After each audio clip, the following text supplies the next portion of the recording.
Welcome, dear listeners, to this cozy audiobook adventure. I'm delighted to share with you Murder at the Twilight Bell Tower, a Miss Marple mystery. Settle in with a cup of tea as we journey to the quaint English village of St. Mary Mead in the 1950s, where secrets lurk amid the hedgerows and afternoon teas. Our tale features the incomparable Miss Jane Marple, whose keen eye for human nature unravels even the most tangled web. This story unfolds over 10 chapters, perfect for a relaxing evening. Thank you for joining me. Now, let us begin. Chapter 1. The Evening Peal.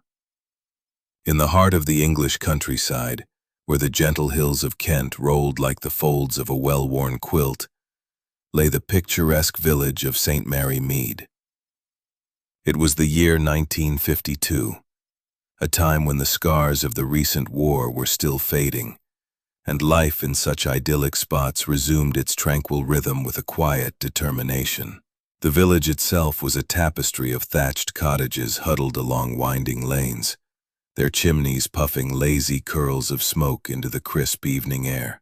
Roses climbed the walls of the old stone houses, and hollyhocks stood sentinel in cottage gardens, their tall spires nodding in the breeze as if sharing the latest whispers among the villagers. The high street, lined with a modest collection of shops, a grocer's, a post office, and the ever-popular tea shop run by the cheerful Mrs. Bartlett, served as the village's bustling artery. Though bustling in St. Mary Mead meant little more than a few bicycles, and the occasional pony cart trundling by.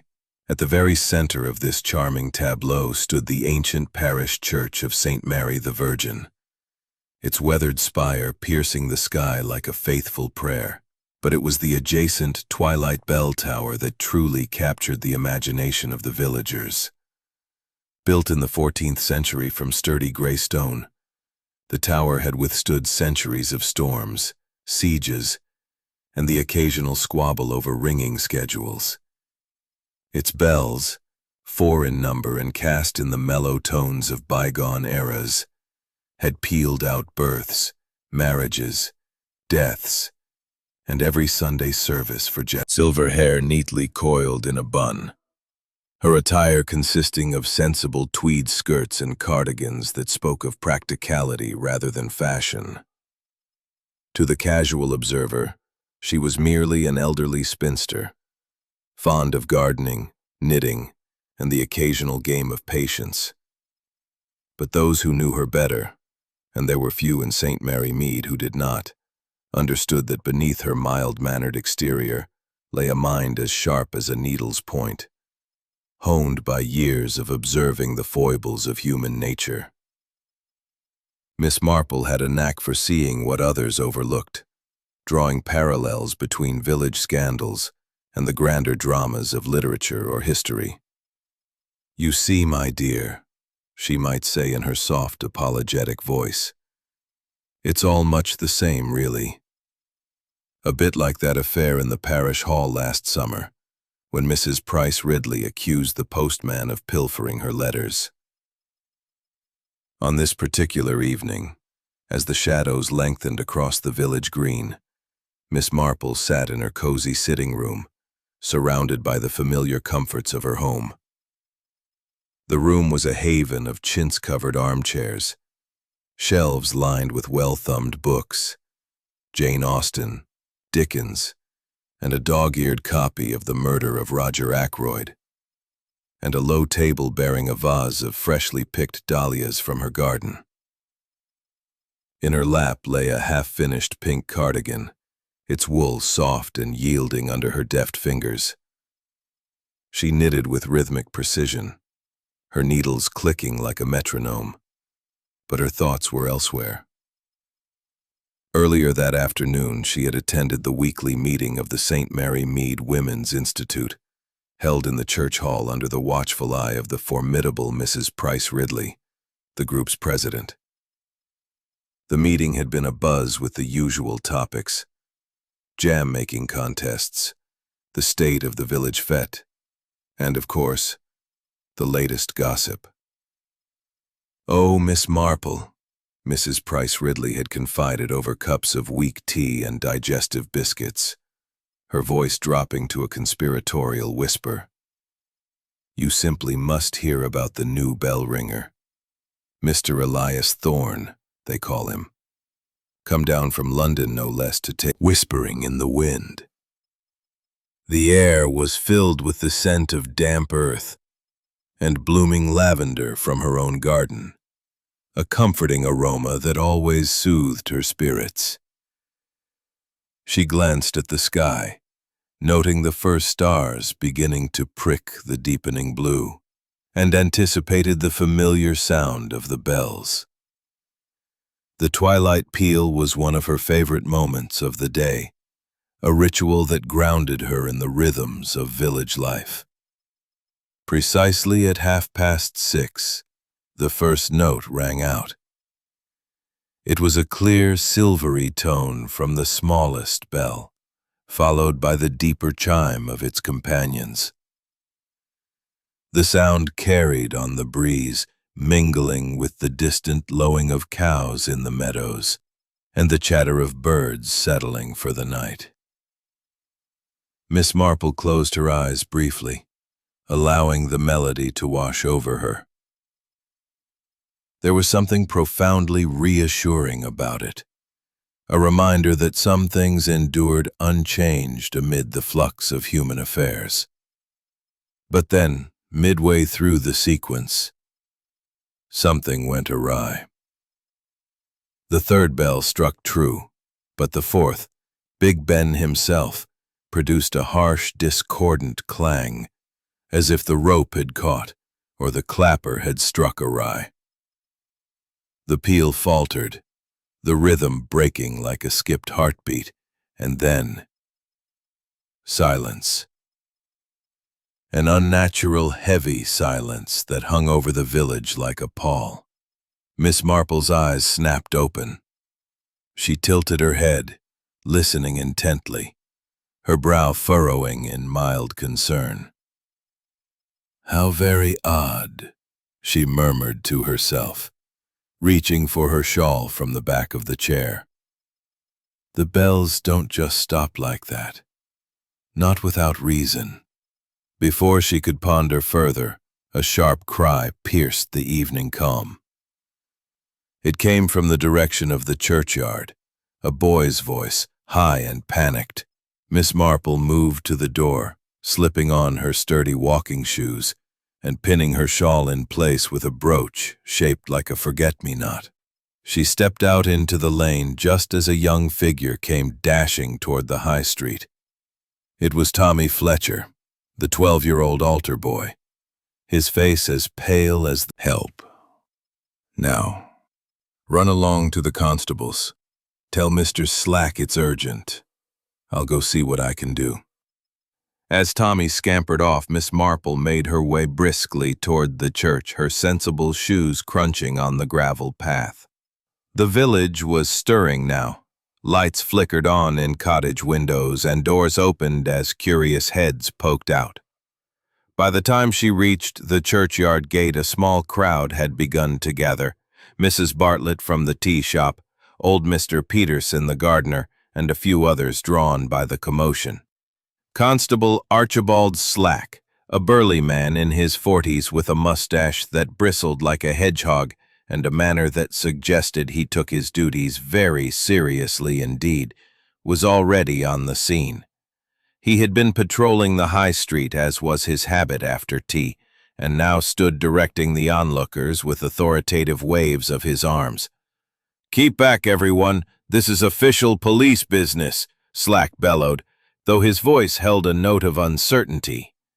He was a good-hearted soul, but mysteries were not his forte. Petty thefts and lost dogs were more his speed. Miss Marple approached quietly, positioning herself at the edge of the gathering without drawing attention. She had long since learned that one observed best from the shadows. The Twilight bell tower loomed before her, its stone facade bathed in the soft glow of twilight. The narrow door at its base stood ajar, and the spiral staircase within was dimly lit by a single lantern. At the foot of the steps lay the body of Elias Thorne. Mr. Thorne was a man in his late 50s, of medium build with a stern, angular face framed by thinning gray hair. He had arrived in St. Mary Mead only a fortnight prior, taking up residence in a small room above the church hall. Dressed in the traditional bell-ringer's attire, a woolen vest over a shirt and trousers, he appeared to have met his end in the midst of his duties. His body was sprawled awkwardly, one arm outstretched as if reaching for the door, the other pinned beneath him. His neck was at an unnatural angle, suggesting a fall from some height, and his eyes stared blankly at the darkening sky, frozen in an expression of surprise. There was no visible blood, no sign that bell ringers often bore. And, curiously, his pocket watch had stopped at precisely 6:28, just before the peal's interruption. Curious, Miss Marple whispered to herself, her mind already turning like the pages of a well-loved detective novel. Very curious indeed. Accidents are all very well, but one must consider the possibilities. Constable Slack knelt beside the body, prodding it gingerly with a gloved hand. Looks like he took a tumble, poor chap.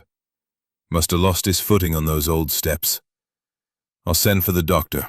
Dr. Haydock should be along shortly. And the coroner, of course. The crowd murmured in agreement, heads nodding solemnly. Ah, slippery those stones get after rain, muttered Mr. Peterson. Though it hasn't rained in days. Mrs. Bartlett clutched her apron. Such a shame, and he was so particular about that evening peal. Said it was tradition, you know. Miss Marple remained silent, her gaze lingering on the thermos. She recalled a snippet from the Women's Institute gossip. Thorne had been seen carrying it every evening, insisting on his own blend of tea. From London habits, someone had joked. But now, in the chill of the evening air, as the first lanterns were lit in the village, she felt the stirrings of a puzzle. Human error, or something more sinister? In St. Mary Mead, where secrets were as common as tea leaves, one could never be too sure.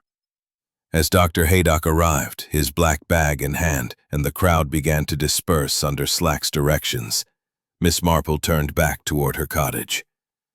The bells were silent now, the tower standing sentinel in the gathering dusk. But in her mind the discordant clang echoed still, a harbinger, perhaps, of mysteries to come. She would wait, observe, and, as always, let the threads of village life unravel in their own time. Chapter 2. The Vicar's Tea. The morning after the tragic discovery dawned bright and clear over St. Mary Mead, as if the village itself were determined to shake off the shadow of the previous evening's events. Fallen bell ringer, that peculiar scent lingering in the air. It all nagged at her like an unfinished knitting pattern. One must not jump to conclusions, she reminded herself aloud, pouring steaming water into her favorite china teapot, adorned with a pattern of forget-me-nots. But equally, one must not ignore the signs. Elias Thorne was a newcomer after all, and newcomers often stir the pot, whether they mean to or not. She sipped her tea black, with just a dash of milk, and nibbled on her toast spread with marmalade, her mind sifting through the fragments of gossip she'd gleaned over the years. In villages like St. Mary Mead, nothing happened in isolation. Every event was a thread in the larger tapestry of community life. By 9 o'clock, she had tended to her garden, a patch of roses and herbs that provided both beauty and utility, and was settling into her armchair with the Morning Post when a knock sounded at the door. It was young Tommy Fletcher, the altar boy from the night before, looking somewhat recovered, though still a bit pale around the gills. He held a small envelope in his hand, sealed with the vicarage's wax stamp. "Mornin', Miss Marple," Tommy said, doffing his cap politely. "The vicar sent me round. Says he'd be honored if you'd join him for tea this afternoon. About Mr. Thorne, like. He's proper upset, he is." Miss Marple smiled warmly, taking the note. "Thank you, Tommy. Tell Reverend Clements I'll be there at 3.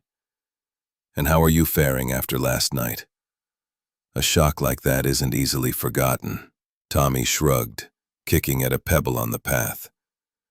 "Bit shaky, ma'am, but Ma gave me cocoa and said it was an accident. Though, I don't know. Mr. Thorne seemed fit as a fiddle when I saw him yesterday." "Indeed," Miss Marple replied thoughtfully. "Accidents do happen, but it's wise to be thorough. Off you go now, and mind the traffic on the high street." As Tommy scampered away, Miss Marple opened the note. It was written in the vicar's neat clerical hand. "Dear Miss Marple, in light of recent events, arguing with folks, snapped at the groundskeeper Wilkins just yesterday over some tools gone missing. And the vicar, oh, they had words about the bell schedule. Thorne wanted changes, something modern, as if traditions aren't sacred." By the time 3 o'clock arrived, Miss Marple had donned her best hat, a modest affair with a feather, and made her way to the vicarage, a rambling old house adjacent to the church, surrounded by a garden bursting with blooms. The path was lined with lavender bushes, their scent wafting gently, and bees hummed lazily among the foxgloves and roses. Reverend Samuel Clements greeted her at the door himself, a man in his mid-50s with a kind face framed by wire-rimmed spectacles and a shock of white hair that refused to lie flat. He wore his clerical collar even at home, a habit that spoke of his devotion, though today his eyes were shadowed with worry, and a nervous twitch played at the corner of his left eye. "Miss Marple, how kind of you to come," he said, ushering her inside with a warm handshake. "Do come through to the drawing room. I've prepared tea, Earl Grey, as I recall you prefer." The vicarage drawing room was a comfortable space, filled with the aroma of polished wood and fresh flowers from the garden. Bookshelves groaned under the weight of theological tomes and botanical guides. The vicar was an avid gardener, known for his prize roses at the village show. A fire crackled softly in the grate, warding off the slight autumn chill, and on a low table sat a silver tea service, complete with scones, clotted cream, and strawberry jam. "Thank you, Reverend," Miss Marple replied, settling into a chintz armchair.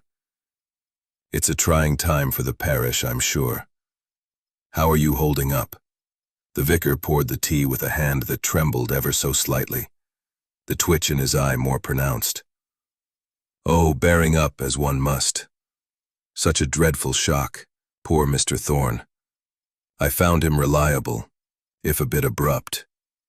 He took over the bells with such enthusiasm, you know. But we did have our little disagreements. He was keen on modernizing things.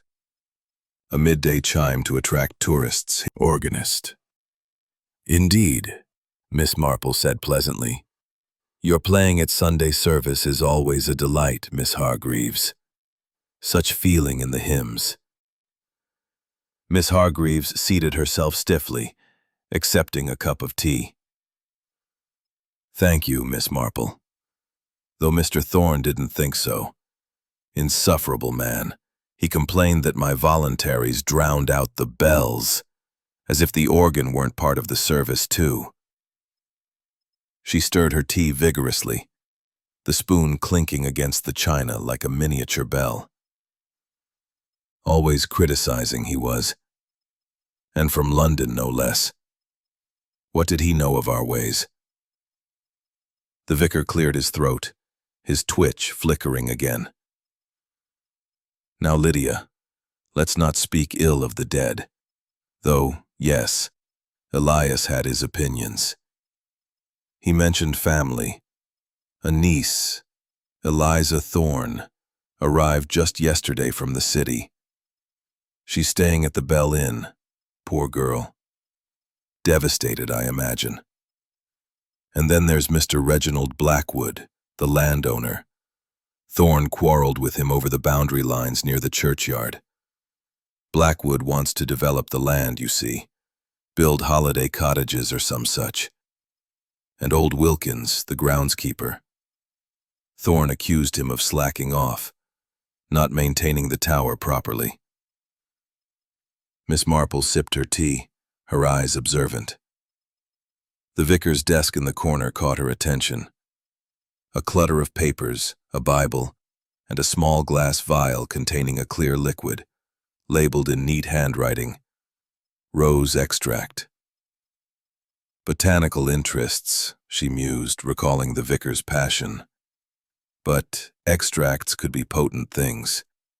She'd read of such in her herbal books. It sounds as though Mr. Thorne made quite an impression in his short time here, she said mildly.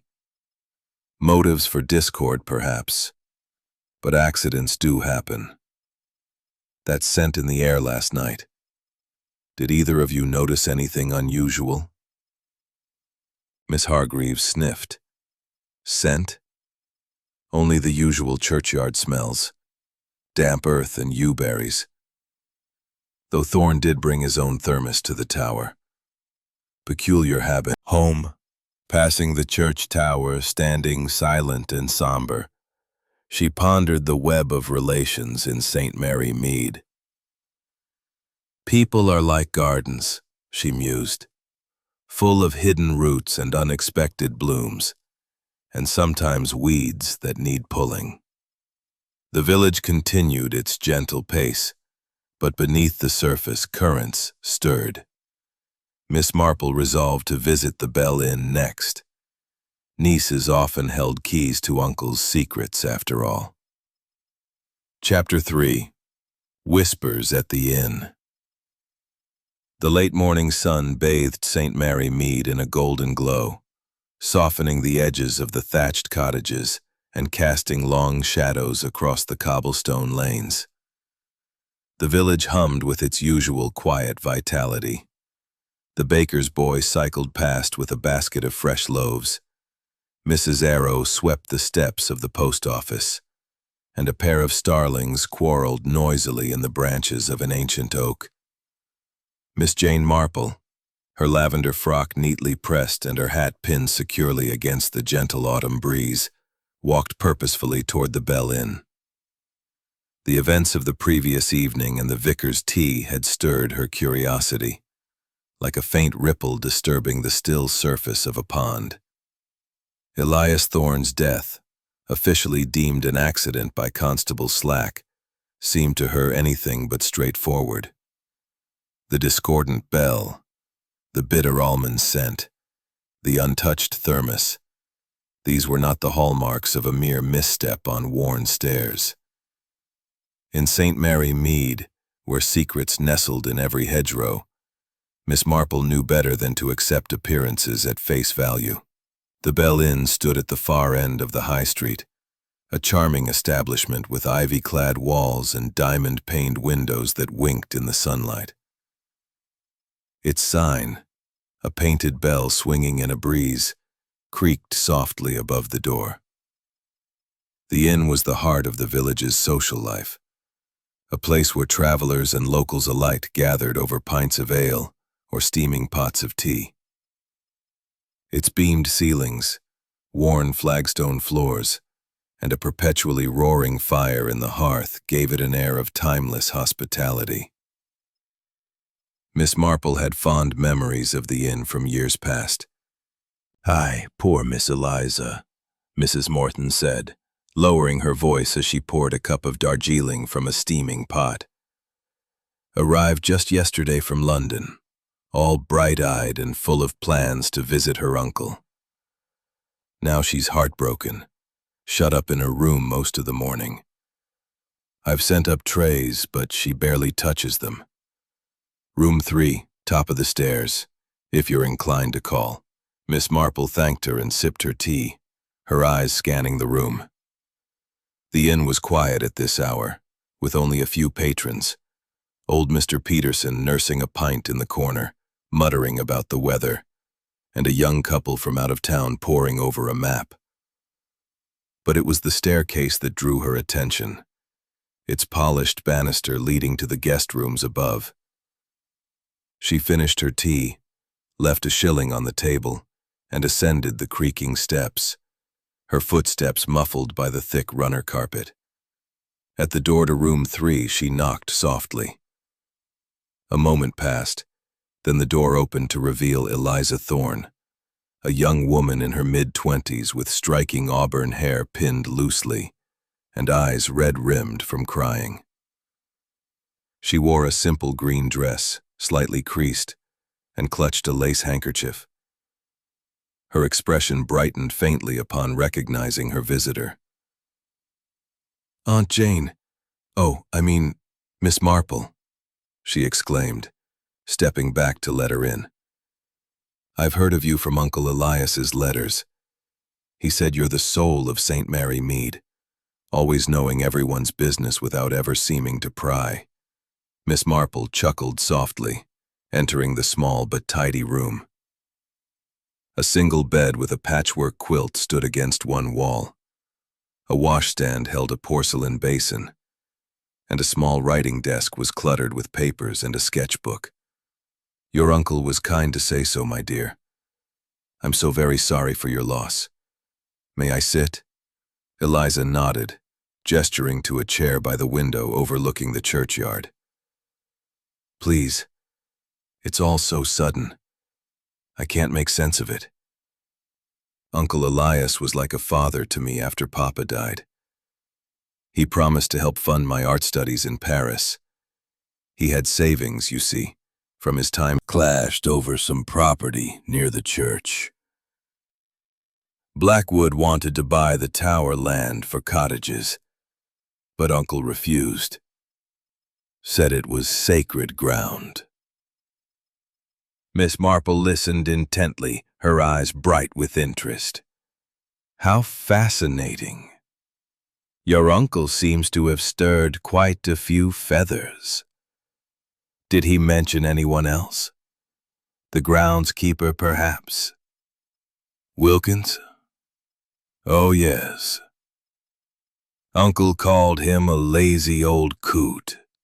Said he neglected the tower stairs. They had a row about it last week." Eliza's gaze dropped to her lap, where a silver locket hung from a chain around her neck. It was engraved with a delicate bell motif, catching the light as she moved. "This was a gift from Uncle," she added softly.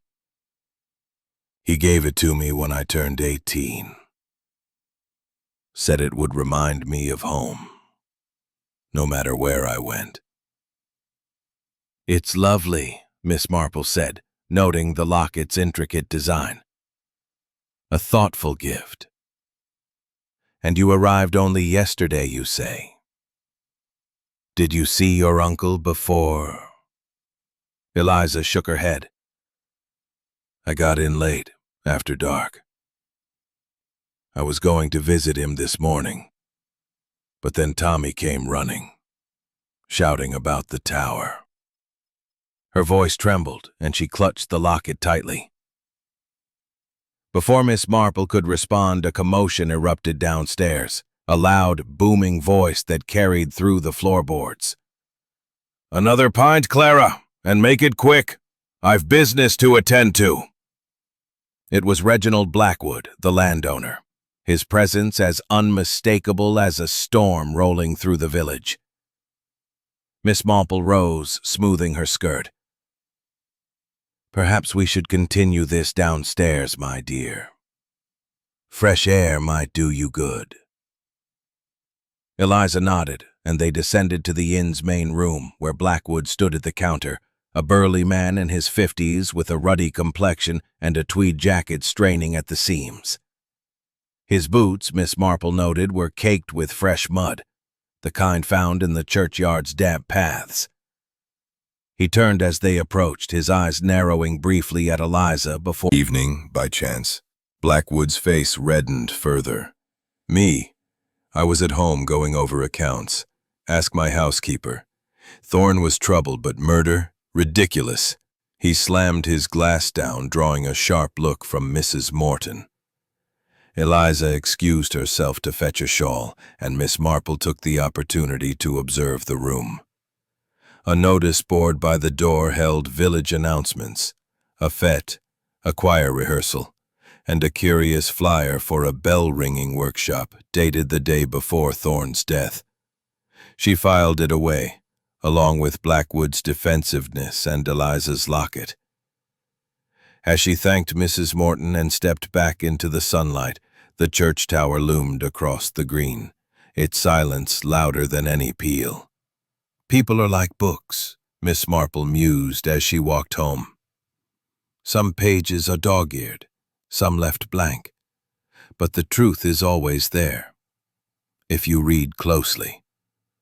The inn had given her threads to follow, grudges, motives, and that locket, gleaming with more than sentiment. The puzzle was taking shape, one quiet observation at a time. Chapter 4. The False Trail. The afternoon sun hung low over St. Mary Mead, painting the village in a warm amber light that softened the edges of the thatched roofs and made the dew on the grass sparkle like scattered diamonds. The air carried the sweet scent of late-blooming roses mingled with the faint musk of wood smoke from cottage chimneys, a reminder that autumn was settling in with its crisp embrace. Miss Jane Marple, her lavender frock covered by a light shawl against the cooling breeze, walked along the high street with her usual unhurried grace. Her morning at the Bell Inn had left her with a tangle of threads to unravel. Eliza Thorne's tearful revelations, Reginald Blackwood's blustery denial, and the curious locket that seemed to hold more than sentimental value. Yet the official verdict from Constable Slack, delivered via a breathless Tommy Fletcher just before lunch, weighed heavily on her mind. Elias Thorne's death was an accident, a tragic slip on the tower's worn steps while oiling the bell ropes. The coroner's initial report, Slack had declared. "Please, Mrs. Bartlett," Miss Marple replied, settling at a corner table with a view of the high street. "And perhaps a bit of news. The village seems quite stirred up about Mr. Thorne." Mrs. Bartlett bustled over with a tray, setting down a steaming pot of assam and a scone piled with clotted cream and strawberry jam. "Oh, it's all anyone talks of. Constable Slack says it's an accident, but folks aren't so sure. Mr. Thorne was careful, they say, never one to slip. And those bells stopping mid-peal? It's unnatural if you ask me."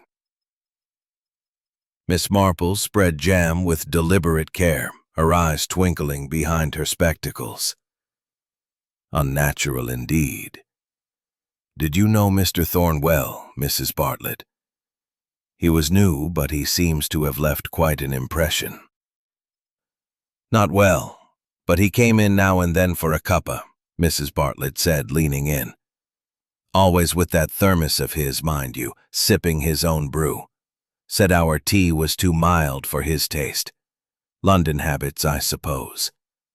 But he was sharp with folks, snapped at young Tommy once for spilling crumbs near the tower door. And I heard tell he owed money, gambling debts or some such, though I don't hold with gossip." Miss Marple nodded, filing away the mention of debts. "Gambling debts? How curious.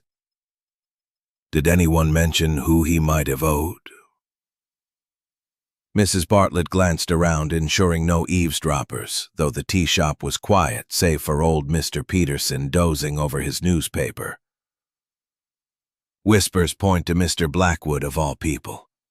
They say he's got fingers in all sorts of pies, investments, property deals. Maybe Thorn crossed him one too many times over that land business. The bell above the door jingled, and Miss Marple turned to see Miss Lydia Hargreaves enter, her gray skirt swishing and her pince-nez glinting. She nodded stiffly to Miss Marple before ordering a pot of tea to go. "For the vicarage," she said curtly to Mrs. Bartlett. "Reverend Clements is preparing his sermon and needs fortifying." As Miss Hargreaves left, Miss Marple sipped her tea, her mind turning. His movements slow but methodical. His cap pulled low against the sun. "Good afternoon, Mr. Wilkins," Miss Marple said brightly, approaching with her basket over one arm. "A fine day for tidying the churchyard. It looks splendid." Wilkins grunted, pausing to lean on his rake. "Aye, Miss Marple. Got to keep it proper, even with all this fuss about Thorn. Accident, they say. Slippery steps, my foot." Miss Marple tilted her head, her expression one of polite curiosity. "You sound skeptical, Mr. Wilkins. Did you know Mr. Thorn well?" "Well enough to know he was a meddler," Wilkins replied, his voice rough as gravel. "Came in, acting like he owned the tower. Sacked me once, he did. Claimed I stole a wrench from the bell room. Me, who's tended this place 30 years. I was at the Bell Inn that evening, mind you, with half a dozen witnesses. Ask Mrs. Morton. She'll tell you I was there till closing." Miss Marple nodded, noting the defensiveness in his tone. "I'm sure you were, Mr. Wilkins. Though it's curious. Those steps are steep, but Mr. Thorn seemed a careful man. Did you notice anything odd that day? Perhaps in the tower?" Wilkins scratched his chin, his eyes narrowing. "Well, now you mention it. I saw Miss Hargreaves lingering near the tower door that afternoon, carrying her music sheets. Looked shifty, if you ask me. And Thorn's thermos was always there, sitting on the ledge. Never saw him without it." As he spoke, Miss Marple's gaze fell on his hands. A fresh scratch ran across his knuckles, red and slightly swollen, as if from a thorny plant. "Goodness, Mr. Wilkins, that looks painful," she said sympathetically. "A rose thorn, perhaps?" He glanced at his hand, covering it quickly with his sleeve. "Aye. Caught it on the vicar's roses yesterday. He's got me pruning his garden, you know, for the harvest festival. Nothing more to it." Compelling theory, Mrs. Price Ridley. "Though we must be careful not to leap to conclusions. Have you seen Mr. Blackwood's accounts? A man of his standing keeps records, surely." Mrs. Price Ridley huffed. "Well, no, but everyone knows. And that Eliza Thorn, flouncing about with her fancy locket, probably after her uncle's money." The accusation echoed Eliza's own words about inheritance, but Miss Marple sensed misdirection. She decided to visit Blackwood's estate office the next day, hoping to confirm or dispel the rumor. When she did, posing as a curious villager inquiring about land taxes, Blackwood's housekeeper produced ledgers showing his investments, surprisingly clean, with no trace of illicit loans or debts tied to Thorn.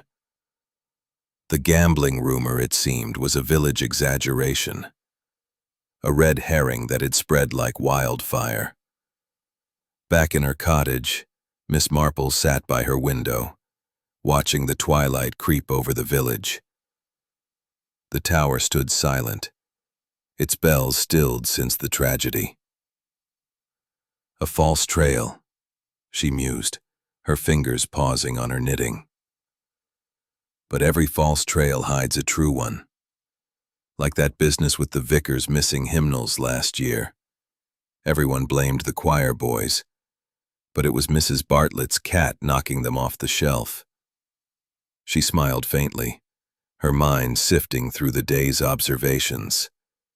Wilkins' scratch, Hargreaves' shifty presence, Blackwood's muddy boots, and that ever-present thermos. The puzzle was far from solved, but the pieces were beginning to form a pattern, faint but discernible, in the quiet weave of St. Mary Mead's life. Chapter 5. Shadows in the Garden. The morning mist hung low over St. Mary Mead, cloaking the village in a gauzy veil that softened the outlines of the thatched cottages and muffled the usual sounds of daily life.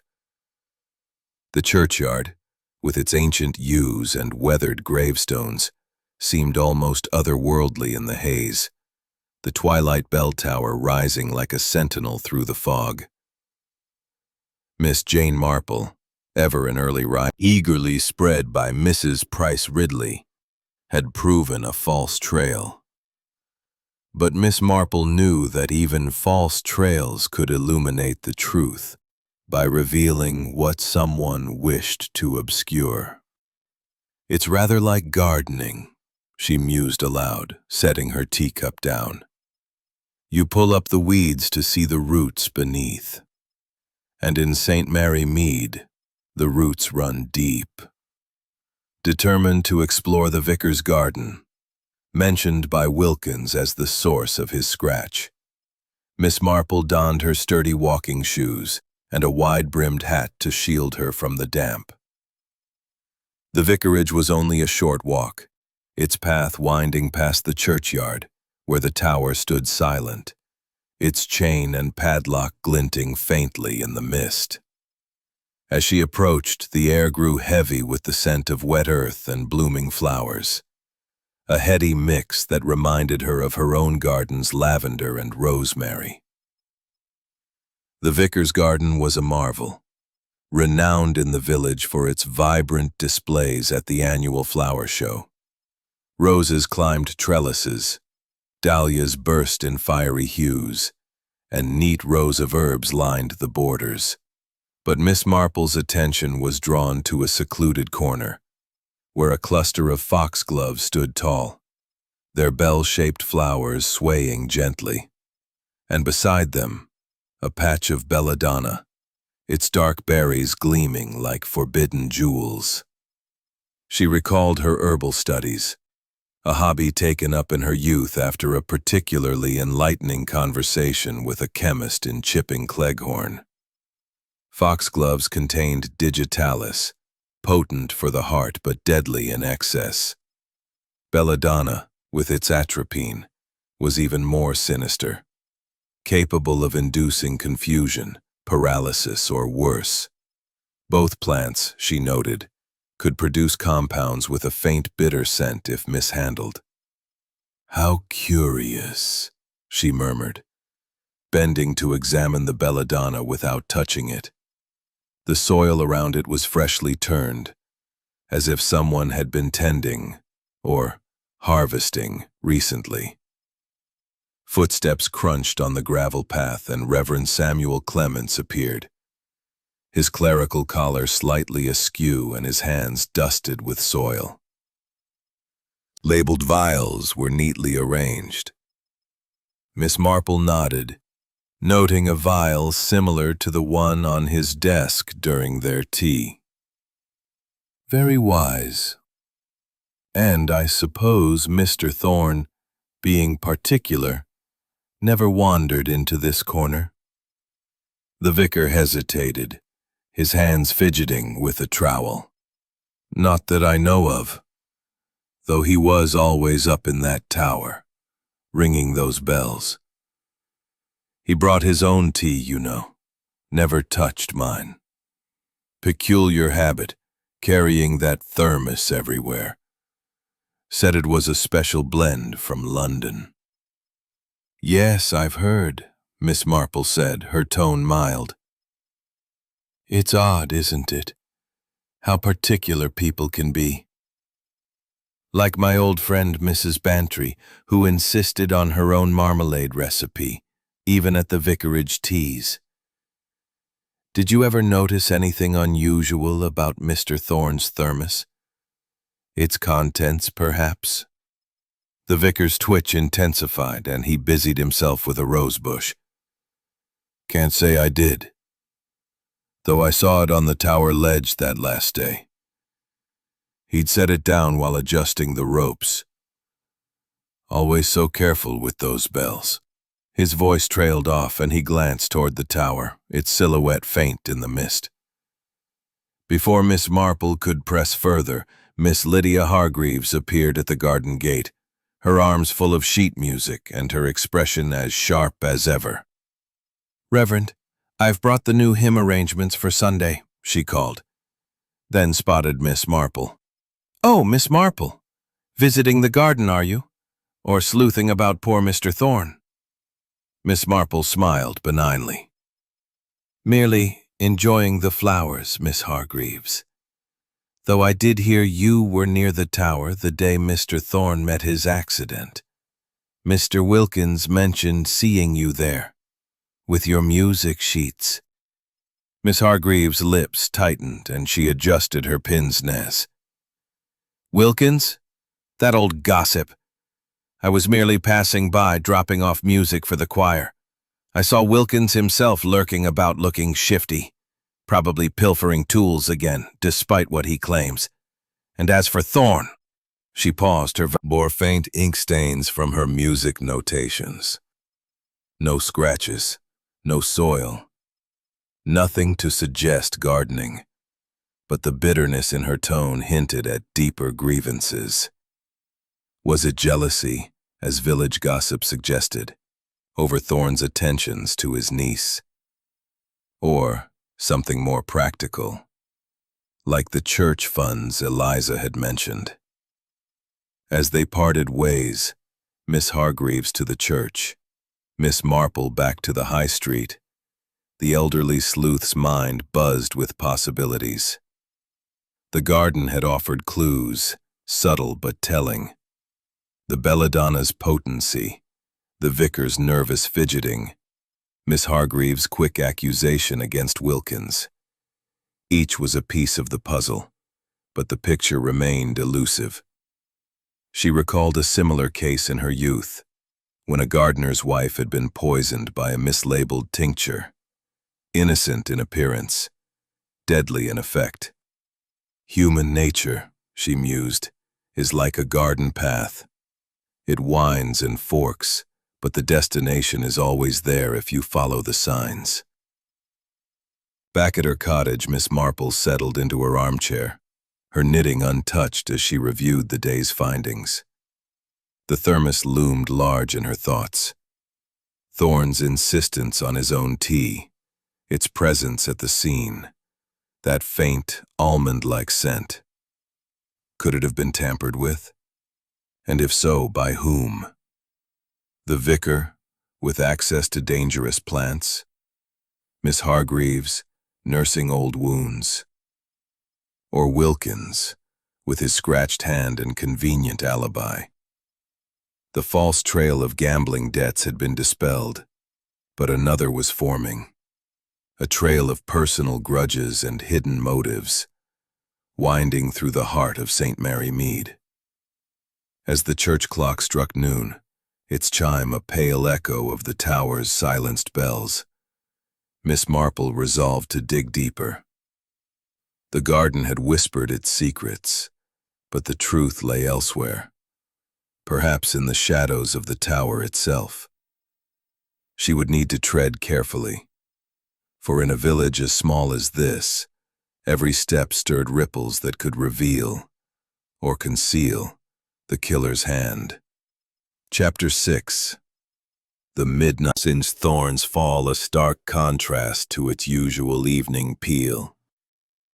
She recalled a snippet of village lore, half forgotten, but mentioned by old Mr. Peterson at the tea shop. During the war, the tower had served as a hiding place for messages, tucked into a secret compartment behind the bell frame. It was a long shot, but Miss Marple knew that secrets, like seeds, often lay dormant in the most unassuming places. "If there's truth to be found," she murmured to herself, wrapping a woolen shawl around her shoulders, "it's often where no one thinks to look." Like that affair with the missing hymnals, hidden in plain sight all along. With a resolve born of curiosity and a touch of daring, she slipped on her sturdy shoes, pinned her shawl with her forget-me-not brooch, and retrieved a small electric torch from her knitting basket. The clock on the mantel showed 11:30, an hour when St. Mary Mead slept soundly, save for the occasional hoot of an owl or the rustle of a hedgehog in the undergrowth.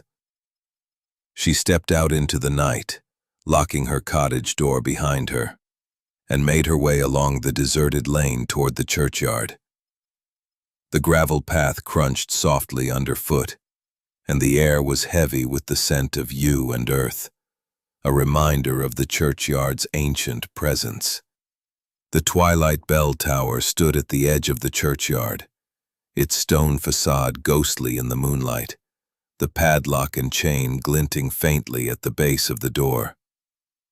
Miss Marple paused, her torch beam sweeping the ground where Thorn had fallen. The gravel was smooth now, raked clean by Wilkins, but she could still picture the thermos, its lid ajar, and that peculiar almond-like scent that lingered in her memory.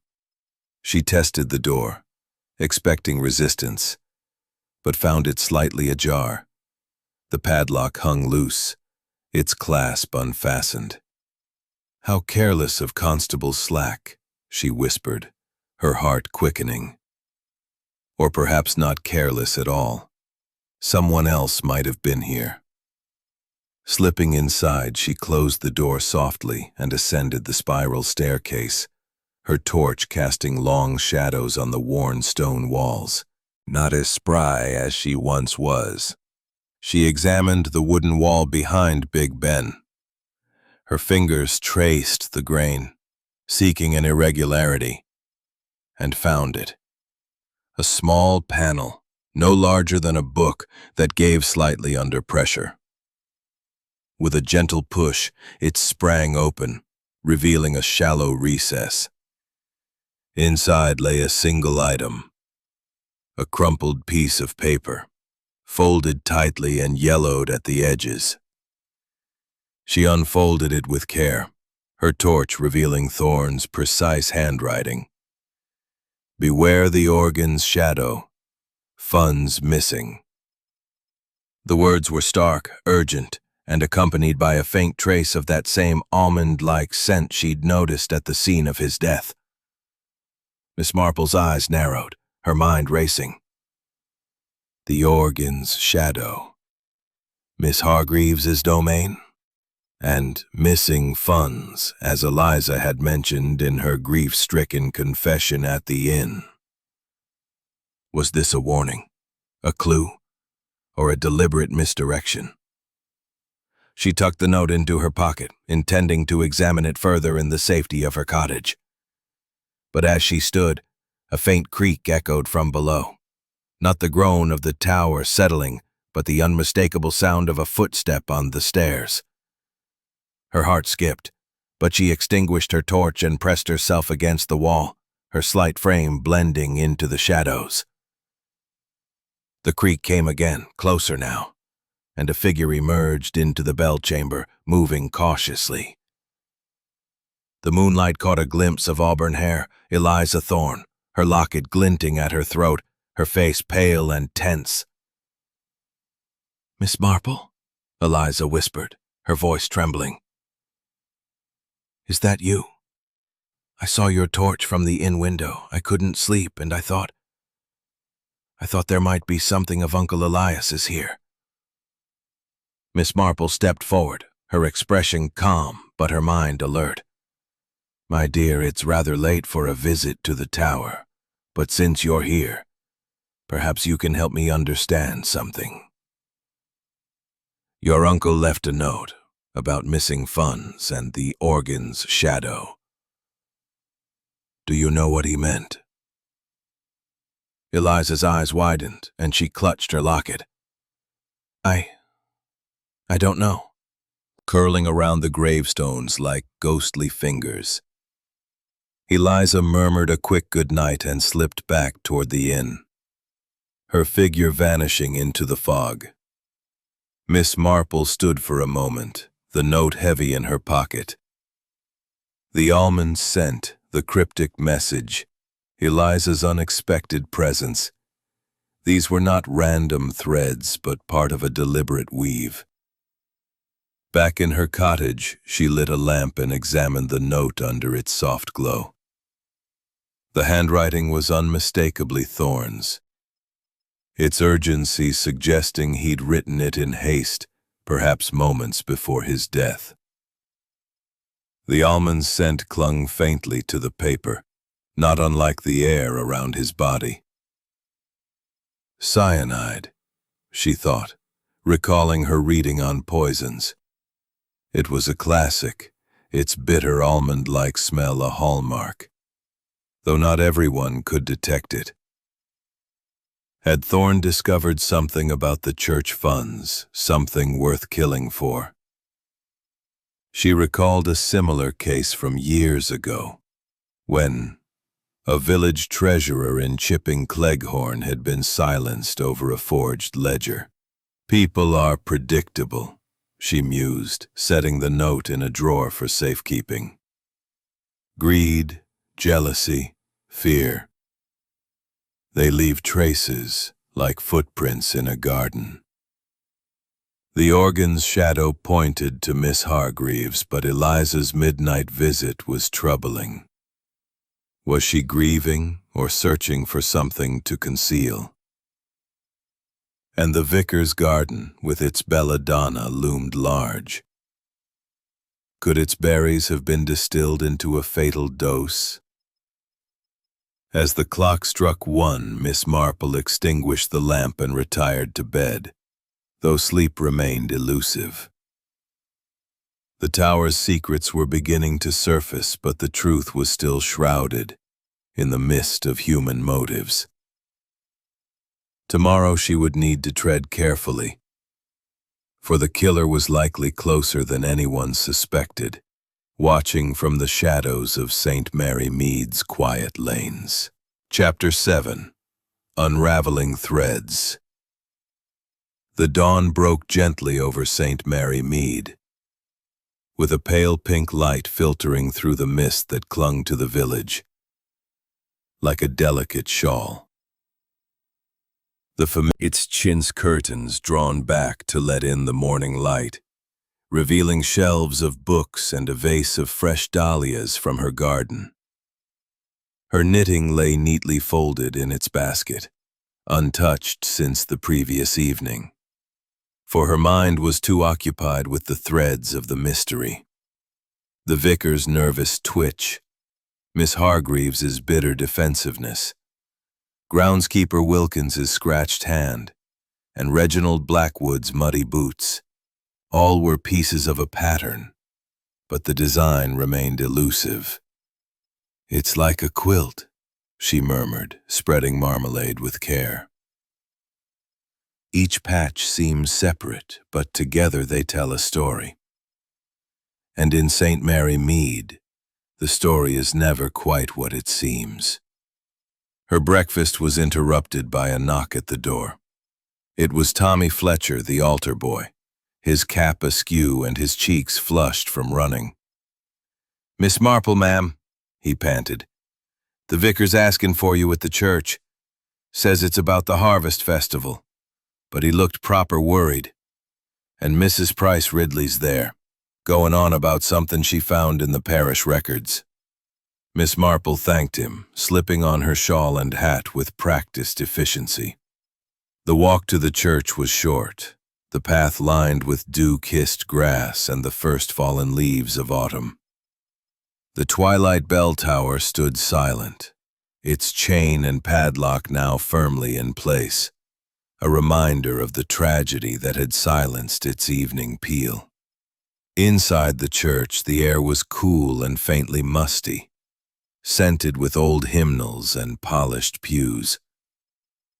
Reverend Samuel Clements stood near the altar, his clerical collar slightly askew, his twitch more pronounced than ever as he conferred with Mrs. Price Ridley, whose formidable presence filled the nave like a storm cloud. "Miss Marple, thank goodness," the vicar said, his voice strained. "Mrs. Price Ridley has found something troubling in the parish accounts. I thought you might offer your insight, given your, knack for such matters." Mrs. Price Ridley, her hat adorned with an ostentatious feather, brandished a ledger. "It's scandalous, Miss Marple. Devoted or not, someone's been pilfering. And with Thorne gone, who's to say it wasn't to silence him?" Miss Marple closed the ledger, her mind racing. The note's mention of the organ's shadow and missing funds aligned with this discovery, pointing a finger at Miss Hargreaves. But was it too neat? Like a clue left deliberately to mislead? She thanked them and promised to ponder the matter, then set out to speak with groundskeeper Wilkins, whose alibi and scratched hand had lingered in her thoughts. She found Wilkins in the churchyard, pruning a yew hedge with a pair of shears that gleamed in the morning light. His grizzled face was set in a scowl, but he nodded politely as she approached. "Morning, Miss Marple. Still poking about that Thorne business? Slack says it's done and dusted, an accident." "So he does," Miss Marple replied, her tone gentle. "Though I couldn't help noticing your hand, Mr. Wilkins.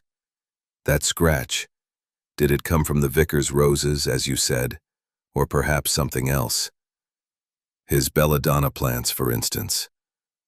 Wilkins' eyes narrowed, and he flexed his hand, the scratch now healing but still visible.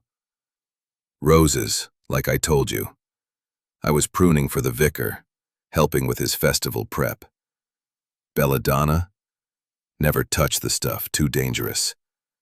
Thorne was the one poking around the garden, you know, always asking about the vicar's plants. Said he was curious about herbs, but I reckon he was looking for trouble." Miss Marple tilted her head, her expression one of polite interest. "Trouble? How so?" Wilkins leaned on his shears, his voice low. "He was nosy, always asking about the tower, the accounts, even my tools. Accused me of stealing, as if I'd touch his precious bell ropes. I was at the inn that night, like I said. Ask anyone." His alibi held, as before, but Miss Marple noted the edge in his voice, the quick deflection. "Of course," she said soothingly. "Though it's curious. Miss Hargreaves mentioned seeing you near the tower that day. Perhaps a misunderstanding?" Wilkins snorted. "My offer for that land was fair. Cottage development would have brought prosperity. Thorne was a fool to refuse." Miss Marple smiled benignly. "No doubt, Mr. Blackwood. Though I wonder, those muddy boots you wore at the inn, had you been in the churchyard that evening?" Blackwood's face reddened, but he produced a ledger with a flourish. "Walking my fields, Miss Marple. Checking boundaries. My housekeeper can vouch for me. And look, my accounts are clean. No debts, no shady deals, despite what the gossips say." She glanced at the ledger, its figures neatly aligned, and nodded. "Very thorough. Did Mr. Thorne ever mention the church funds to you, or anything about Miss Hargreaves?" Blackwood shook his head. "Only that he thought the organ repairs were a racket. Didn't trust her nor the vicar's bookkeeping. But that's all he said." As Miss Marple left, the pieces began to align. The cyanide suggested poison, likely in the thermos, staged to look like a fall. The note implicated Miss Hargreaves, but Wilkins' scratch and Eliza's midnight visit gnawed at her. She recalled a case from years ago when a village postmistress had been poisoned over a forged will, greed and betrayal masked as accident. People are like clocks, she mused, walking home. They tick predictably, but the gears hide the truth. By evening, she sat in her parlor, the note before her. The organ's shadow, the missing funds, the almond scent. These were no accident. The killer had acted with precision, and the village's quiet rhythms were the perfect cover. Tomorrow she would gather the threads and see where they led. The afternoon light filtered through the leaded windows of the vicarage drawing room, and the polished oak table laden with the silver tea service. St. Mary Mead, ever the picture of serene English countryside, hummed softly outside with the sounds of daily life. A bicycle bell tinkling down the high street, the distant low of cattle in the meadows, and the faint rustle of leaves stirred by a gentle autumn breeze. Inside, however, the atmosphere was charged with an undercurrent of tension, like the of forced smile. "Do help yourselves to the scones, everyone," he said, his voice aiming for joviality but landing somewhere near anxious. Mrs. Price Ridley sent them over fresh from the tea shop. A bit of normalcy in these trying times, eh? Seated around the table were the key figures from the unfolding drama. Miss Lydia Hargreaves, the organist, perched rigidly on the edge of a sofa, her pince-nez perched on her sharp nose, and a sheaf of sheet music clutched in her lap like a shield. Eliza Thorne, the bereaved niece, her auburn hair pinned back and her green dress a touch more somber, fidgeting with the silver locket at her throat. Reginald Blackwood, the burly landowner, lounging in an armchair with his muddy boots discreetly tucked under the table, his ruddy face set in a gruff expression, and groundskeeper Wilkins, who had been invited as the church's caretaker, his grizzled features etched with reluctance as he accepted a scone with a grunt. Constable Slack hovered near the door, his mustache bristling, having been persuaded by Miss Marple to attend as an observer rather than an enforcer. Mrs. Price Ridley, ever the busybody, had declined, citing a prior engagement, but her influence lingered in the air like the scent of her lavender water. Miss Marple accepted her cup with a nod, stirring in a lump of sugar with deliberate slowness. Her blue eyes, sharp behind her spectacles, swept the room, noting the subtle tells. The vicar's fidgeting with his napkin, Miss Hargreaves' pursed lips, Eliza's restless fingers on the locket. "Thank you, Reverend," she said mildly, her voice soft but carrying the weight of authority. "It's kind of you to host us.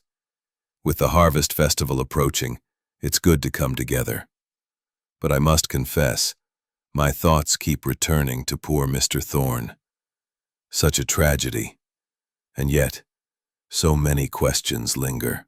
Blackwood cleared his throat, his booming voice cutting through the room like a church bell. "Questions?" Slack sorted it. "Accident. Plain and simple. Man slipped on those tower steps.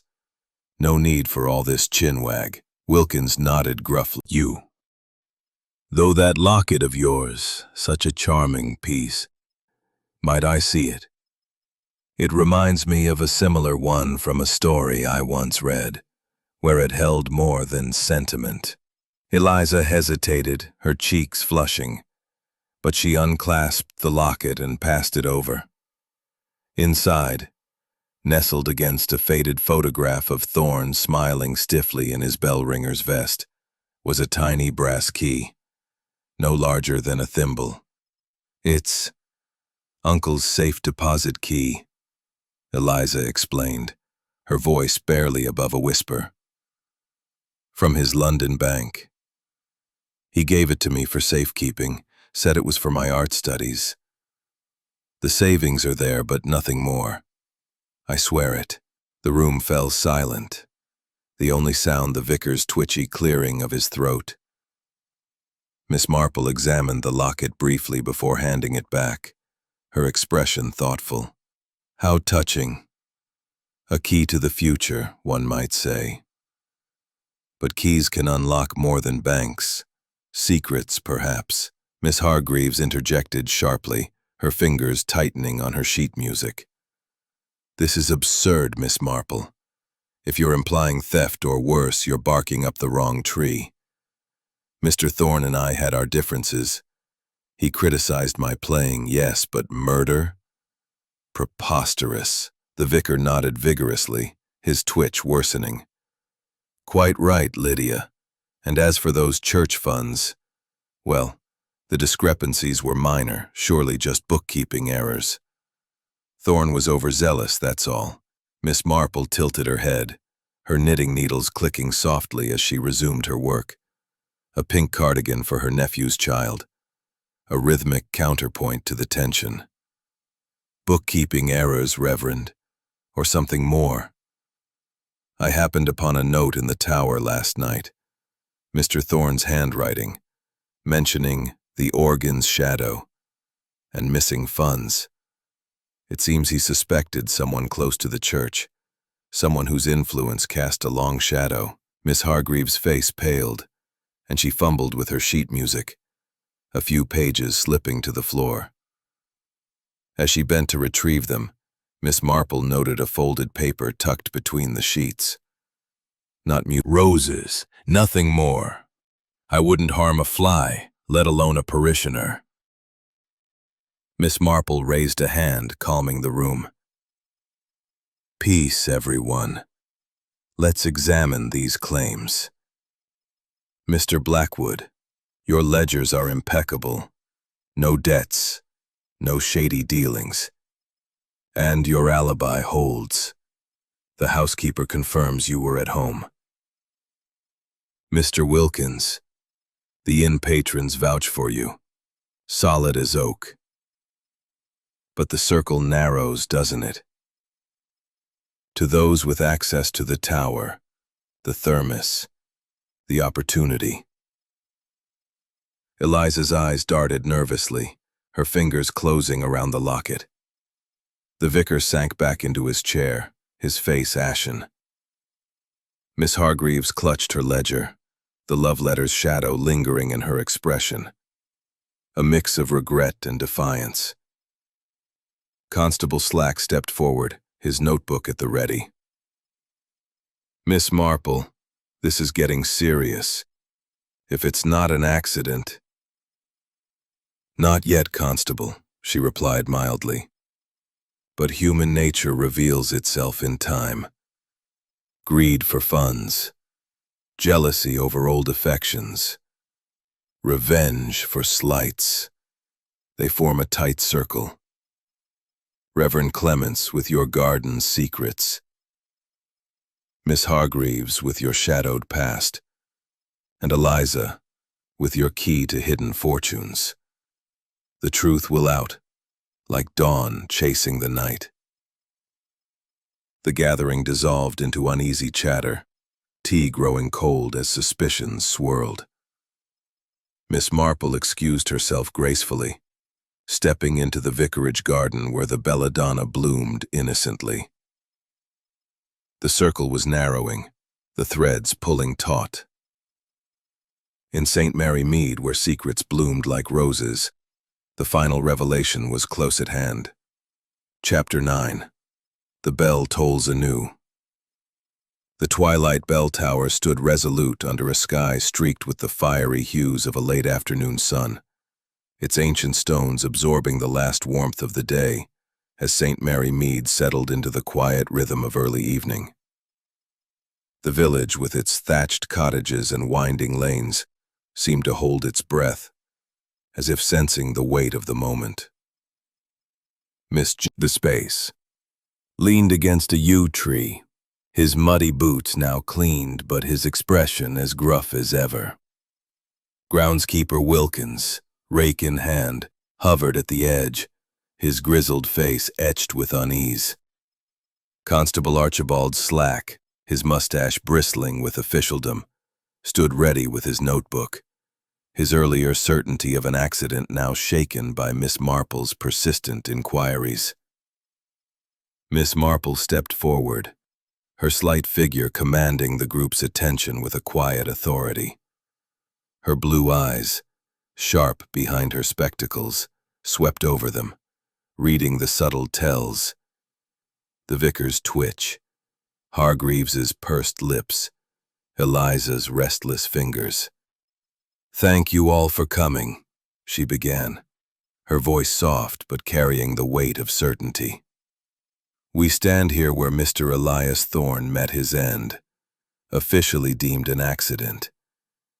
But I believe we all know, in our hearts, that the truth is more complex. Human nature, you see, is like a village garden, full of beauty but also secrets that bloom in the shadows." Blackwood snorted, crossing his arms. "Get on with it, Miss Marple. You've been hinting at foul play all week. If it wasn't an accident, who's to blame? I've got alibis, ledgers, nothing to hide." Wilkins nodded gruffly. "Aye, and I was at the inn. You've checked that already. This is a waste of time." Miss Marple raised a hand, her smile gentle but unyielding. "Patience, gentlemen. The truth is like a bell's peal. It rings clear when struck properly. Let us consider the facts.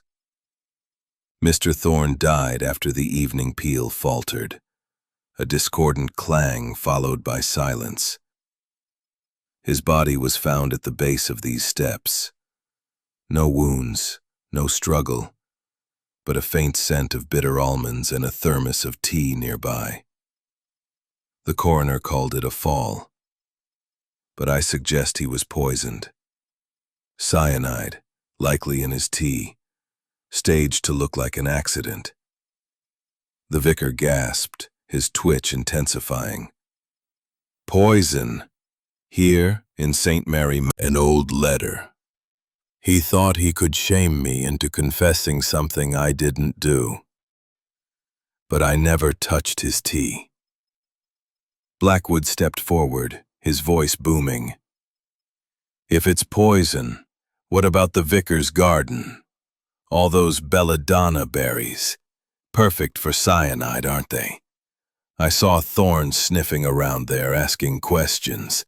The vicar spluttered, his hands flapping like startled birds. "My belladonna? It's ornamental. The vial on my desk, fertilizer, nothing more. I'd never harm a soul, Miss Marple, you know that." Wilkins, silent until now, muttered, "Thorne was always poking about the garden. Got what he deserved, maybe, but I was at the inn. Can't pin this on me." Miss Marple's eyes flicked to Eliza, who stood frozen, her locket gleaming in the fading light. "And you, my dear," she said softly. "You were in the tower that night, searching for something. Perhaps this key."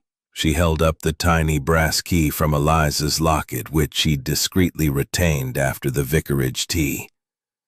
"To a safe deposit, you said. But what else did it unlock? Thorne's secrets, perhaps." Eliza's cheeks flushed, and she stammered, I only wanted a keepsake. That key is for his savings, for my art studies. I didn't poison him." The group erupted into accusations, voices overlapping like a discordant peal. Blackwood pointed at the vicar, Wilkins at Hargreaves, the vicar at no one in particular, his twitch now a frantic tick. Constable Slack scribbled furiously, looking to Miss Marple for guidance. She raised both hands, her presence calming the storm. "Let us consider the bell's interruption," she continued, her voice steady. "Thorne was poisoned mid-ring, the cyanide acting swiftly. The killer returned later to stage the fall, ensuring it looked accidental. Only someone with access to the tower, knowledge of his habits, and a motive strong enough to act could have done this." Her gaze settled on Miss Hargreaves, whose composure was crumbling. "Miss Hargreaves." Forward, his cuffs at the ready. "Miss Lydia Hargreaves, You're under arrest for the murder of Elias Thorne. Come along quietly now." The vicar sank onto a bench, his twitch stilled by shock. Eliza clutched her locket, tears streaming down her face, though whether from relief or guilt, Miss Marple couldn't yet say. Blackwood muttered under his breath, and Wilkins shook his head, muttering about city folk and their troubles. Miss Marple stepped back, her work done for now.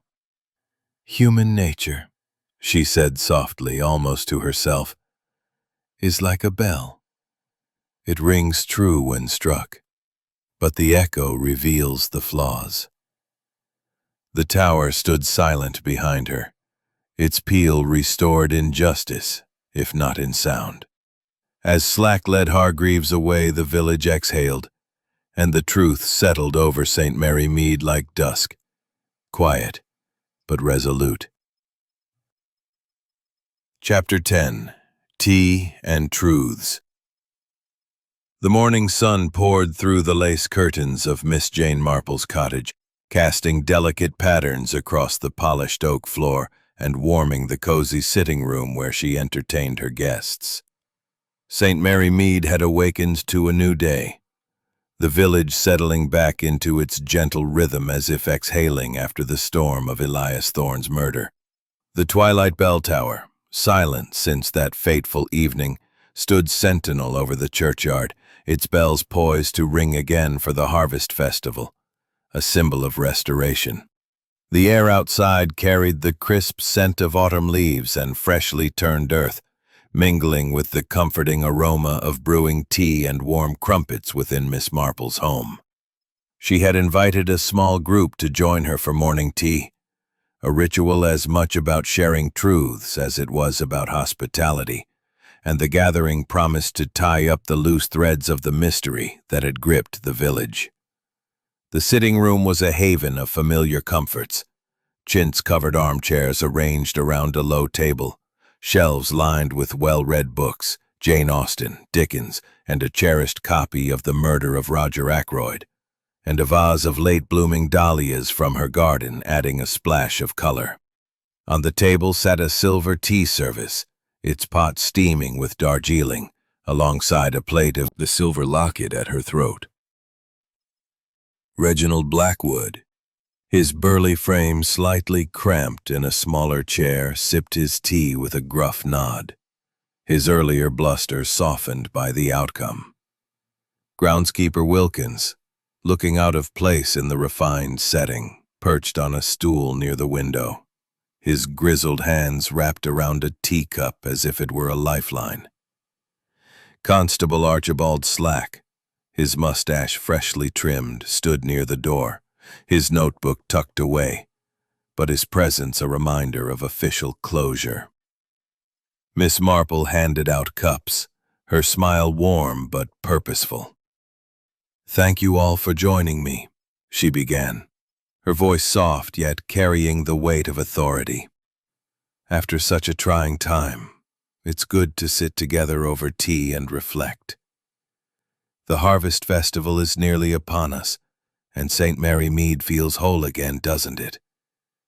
Yet I thought it fitting to share how this sad affair was resolved, for clarity's sake." The vicar nodded, his face serene. "Indeed, Miss Marple, your insight has been a blessing to the parish. Poor Lydia. I never would have thought her capable of such a thing." Eliza's eyes shimmered with unshed tears. "It's still so hard to believe, Miss Marple. Uncle Elias was only trying to protect the church. To think Miss Hargreaves." Miss Marple patted her hand gently, settling into her armchair with her own cup. "Human nature, my dear, is a complex garden. It blooms with kindness and thorns alike. Let me explain how the pieces came together, for it reminds me of an affair in Chipping Cleghorn years ago, when a seemingly simple theft hid a deeper betrayal." She sipped her tea, her eyes sweeping the group. "Mr. Thorne's death was no accident. though cleverly staged as one. The key was the evening peal's interruption, a discordant clang, then silence. That, and the faint scent of bitter almonds I noticed at the scene, suggested cyanide, a poison swift and subtle. The thermos beside him, which he always carried, held the fatal dose, slipped in by someone who knew his hailed slightly. My garden, those belladonna berries. I never imagined they'd be used for such a purpose. I thought my vial was fertilizer. And so it was, Reverend, Miss Marple assured him. I tested it myself, quite harmless. But Miss Hargreaves, helping in your garden for the festival, knew of the belladonna's potency.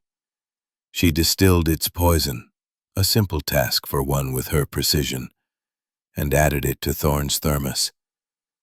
She played the organ that evening, her music masking any sound of his collapse as the cyanide took effect. Later she returned to push his body down the steps, making it look like a fall. Wilkins shook his head, his grizzled features softening. I thought it was me she was pointing at, with my scratch and all. I was pruning those roses like I said, but I had no part in it. Miss Marple nodded kindly. Your alibi held, Mr. Wilkins, as did Mr. Blackwood's. His ledgers cleared him of those gambling rumors, and his housekeeper confirmed his whereabouts. But you, Eliza. She turned to the young woman, her tone gentle but probing. Your midnight visit to the tower puzzled me. Were you truly seeking a keepsake, or something else? Eliza's fingers tightened on her locket, her cheeks flushing. I wanted anything of Uncle's. That note you found, I didn't know about it, I swear. The key in my locket is for his safe deposit, for my art studies. I had no reason to harm him. He was giving me everything. Miss Marple's eyes softened, but her mind remained sharp. I believe you, my dear. Though your presence raised questions, it was Miss Hargreaves' motive, greed and fear of exposure that drove her. An old love letter from Thorne, rejected years ago, added a personal sting. But it was the funds that sealed his fate. Constable Slack cleared his throat, stepping forward. Miss Marple, your work's made my job easier. Hargreaves confessed fully. She's in custody now awaiting trial. The coroner's revising his report thanks to you. The vicar sighed, said a village's harmony was restored. Outside, the church clock chimed, a clear note echoing across the meadows, a promise of peals to come. Miss Marple glanced at her dahlias, their petals bright against the morning light, and felt the quiet satisfaction of a puzzle solved. St. Mary Mead would go on, its secrets laid bare, its heart beating strong.